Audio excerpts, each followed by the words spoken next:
Iran और Israel की जारी जंग के बीच कई सवाल खड़े हो रहे हैं। क्या इजराइल ईरान से कमजोर पड़ रहा है? ईरान कितना ताकतवर है? क्या यह हमला नसरुल्लाह की मौत का बदला है? ईरान के हमलों के बाद क्या इजराइल यूं ही चुप बैठेगा? दरअसल इजराइल ने लगातार ईरान के समर्थकों को निशाना बनाया और उनका खात्मा कर दिया। हिजबुल्लाह चीफ नसरुल्लाह की मौत के बाद ईरान वैसे ही बौखलाया बैठा था और इसी ताक में था कि कब वो इजराइल को उसकी हैसियत दिखाए। ईरान ने 1 अक्टूबर को अपने और प्रॉक्सी नेताओं की हत्या के जवाब में इजराइल पर ताबड़तोड़ मिसाइल अटैक किए। ईरान की एजेंसी IRGC का कहना है कि उसके 90% हमले सफल हुए हैं और निशाने पर लगे हैं। इस साल में ये ईरान का इजराइल पर दूसरा सीधा हमला है। ऐसे में हम जानते हैं कि ईरान के पास ऐसे कौन से 5 ताकतवर हथियार हैं जो इजराइल को बड़ी चुनौती दे सकते हैं। तो सबसे पहले बात करते हैं फतह हाइपरसोनिक बैलिस्टिक मिसाइल की। ईरान ने पिछले साल हाइपरसोनिक मिसाइलों के क्षेत्र में अपना पहला कदम रखा।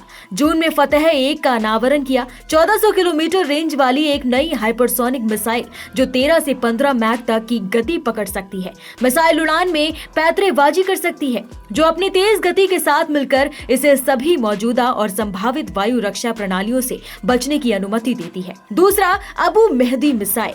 अबू मेहदी मिसाइल ईरान की एक क्रूज मिसाइल है। इसका नाम इराक के popular front of Iraq and Syria के पूर्व उप प्रमुख अबू मेहदी अल मुहांडिस के नाम पर रखा गया है। अबू मेहदी मिसाइल की खासियत क्या है? ये मिसाइल समुद्र, जमीन और हवा से लॉन्च की जा सकती है।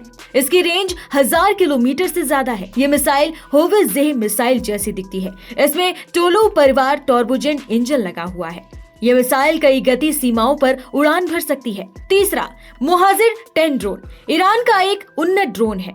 इसका अनावरण 22 अगस्त 2023 को किया गया था। ये ड्रोन कई खासियतों वाला है। ये 24 घंटे तक लगातार उड़ान भर सकता है। इसकी रेंज 2000 किलोमीटर है। ये 2010 किलोमीटर प्रति घंटे की रफ्तार से उड़ सकता है। ये 300 किलोग्राम तक का वॉरहेड ले जा सकता है।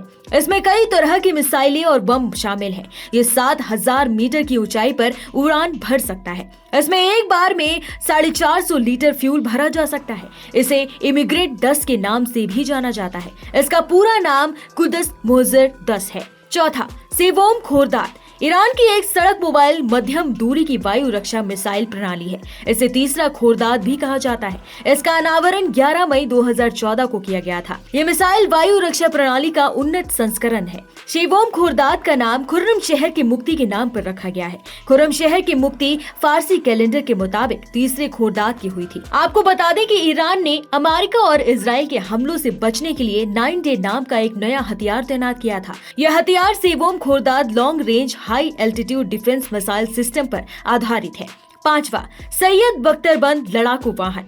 सैयद एक बख्तरबंद लड़ाकू वाहन है जिसे सैन्य उपयोग के लिए डिजाइन किया गया है। इसे उच्च सुरक्षा और फायर पावर के साथ विकसित किया गया है ताकि ये युद्ध के मैदान में दुश्मनों के खिलाफ प्रभावी ढंग से लड़ सके। इन वाहनों में आमतौर पर मजबूत बख्तर, आधुनिक नेविगेशन और संचारण उपकरण और विभिन्न प्रकार के हथियार प्रणाली शामिल होती है। इसका उद्देश्य सैनिकों की सुरक्षा सुनिश्चित करना और दुश्मन पर प्रभावी हमला करना होता है। सैयद वाहन का डिजाइन और तकनीक इसे विभिन्न प्रकार की चुनौतियों का सामना करने में सक्षम बनाती है, जैसे कि गोला बारूद का सामना करना, कठिन भूभाग पर चलना और विभिन्न मौसम परिस्थितियों में ऑपरेशन करना।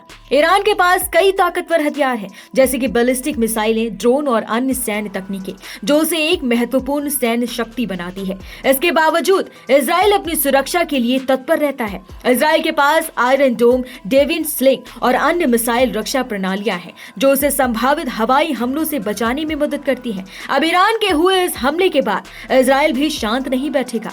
देखना होगा कि अब इजराइल का अगला कदम क्या होगा।